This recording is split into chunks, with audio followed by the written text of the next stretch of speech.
This is the new HondaJet 2600 concept. It is the first light jet capable of non-stop transcontinental flight across the US.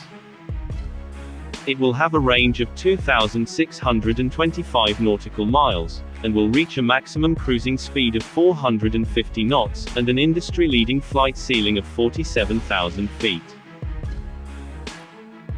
Inside, you'll find one of 3 new modular layouts.